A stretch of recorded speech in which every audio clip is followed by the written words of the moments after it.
Welcome to the Connector Life with Kimber Booth, a blog of insights for connectors who are experts at connecting and uniting people, knowledge, and resources. And their success stems from bringing a level of energy and clarity for themselves and others.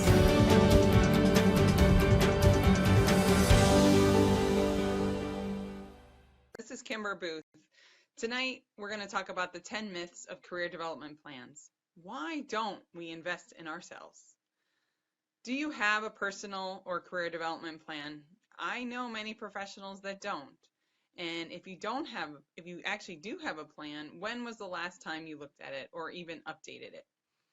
And just to make sure we're all on the same page, career development plans can go by multiple different names, such as personal development plan, professional development plan, individual development plan, and some companies even call them employee development plans.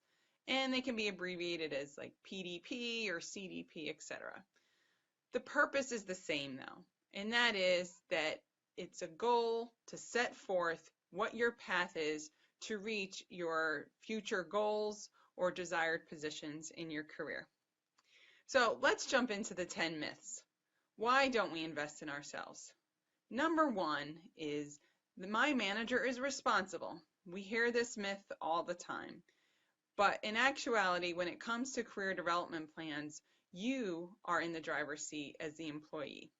Now, if you happen to be a manager as well as an employee, I do have some myths that relate to managers a little bit later, but keep this in mind. So, number two is my company will provide all the development that I need.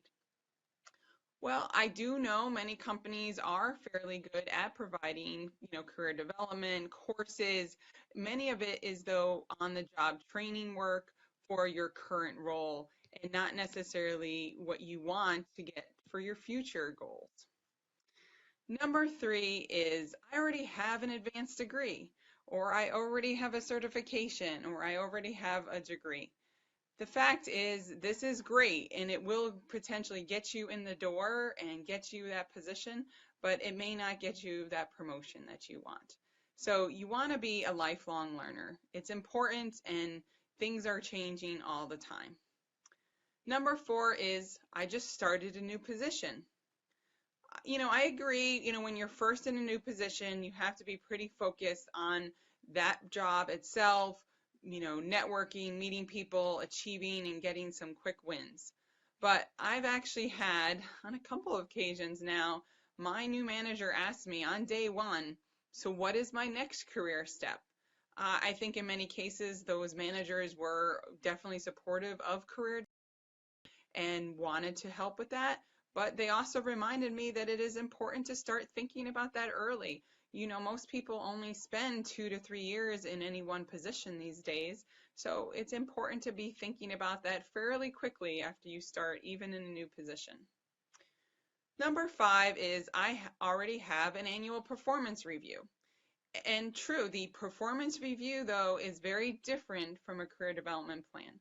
So the annual performance review is really what you are looking at is your current goals in your current position, as well as the behaviors required for that position.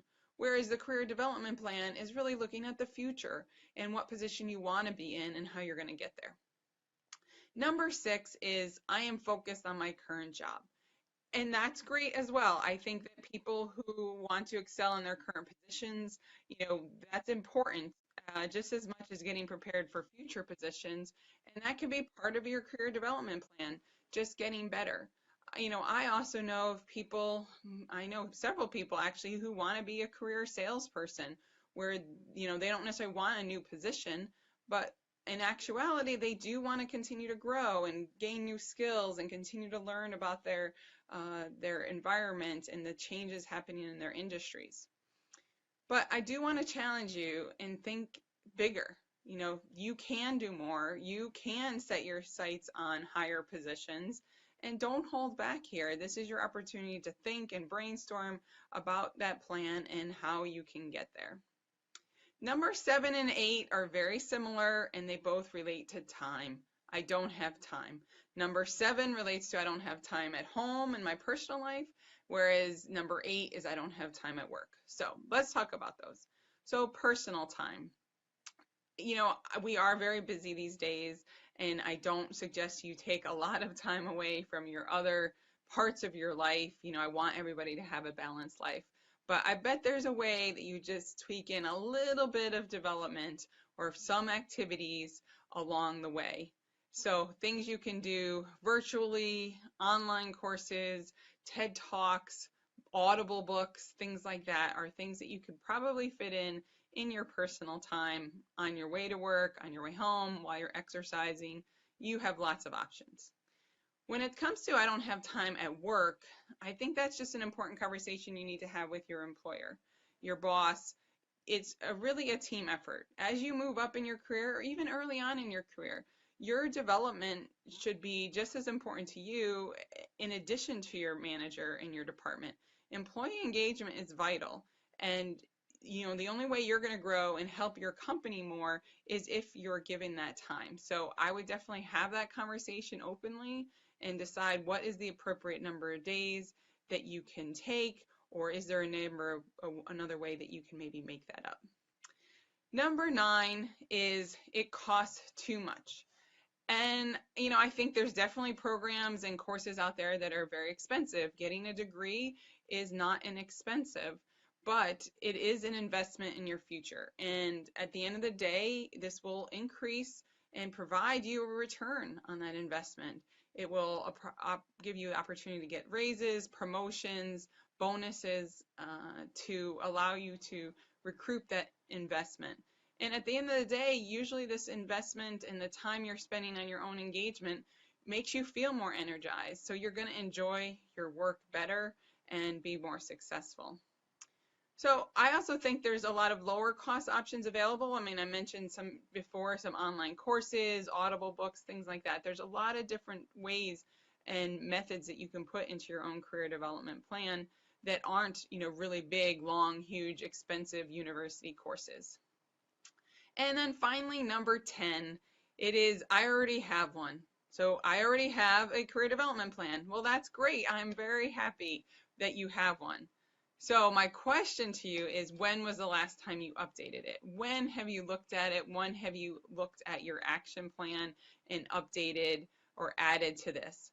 So many people have this, and I will hear from them and they'll say, yeah, I made one about 5 years ago, or yeah, I made one when I started this job 2 years ago, but they haven't looked at it since. They've never talked to their manager about it. So it's important that you update it.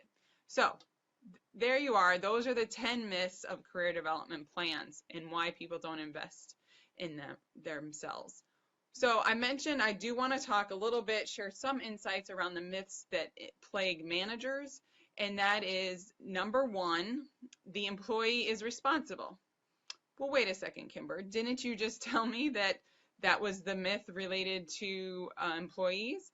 Well, it's true that at the end of the day, the manager is not fully responsible, but I don't actually believe that the employee is 100% responsible. I do think if you are a good manager and you want engaged employees, you will help support that employee, help them through this process. They may not be familiar with this, so take this time, help them create a career plan, and support the activities they identify. Number 2 for managers is there's not enough time. So time, consistent theme here for both employees and managers. But I think it's important to notice that for managers, investing in your employees, in your team is a good use of your time and will help you and your department be more successful. Number 3 is my employees just want a raise or a promotion. Well, maybe they do and they probably should, but it doesn't mean they want it right away. Employees just want to feel engaged. There's all sorts of research out there about employee engagement. Dan Pink's book about this is very important, and I think it all boils down to employees really want to use their skills and their knowledge so they can contribute. And what better way is to support their development so they can contribute more? 4th reason or myth for managers is my employees will want to leave. I do think this is a myth because most employees like their company, they want to grow and engage. the sad truth is that if you don't engage and support your employees' development, they are going to leave anyways, and not because you you had trained them, but because you didn't.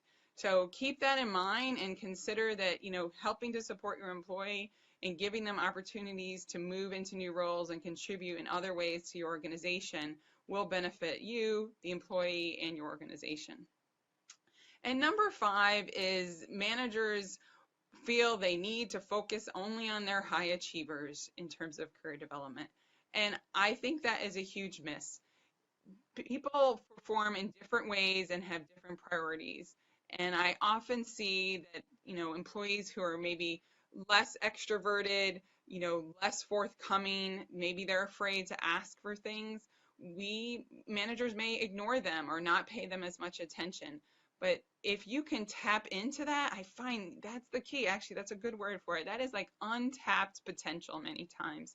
And really, it's a huge myth and something we need to dispel. So again, those are the 5 myths for managers. We covered the 10 myths for employees.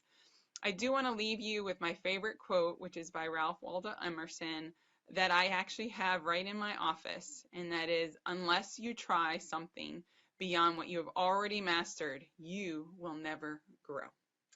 So please join the ongoing conversation at kimberbooth.com and subscribe to my email list so that we can connect regularly and I can share with you other content that I don't share anywhere else. In this week's blog post at kimberbooth.com/blog/005, you will also be able to access the bonus blog download, which is Career Development Rookie Mistakes.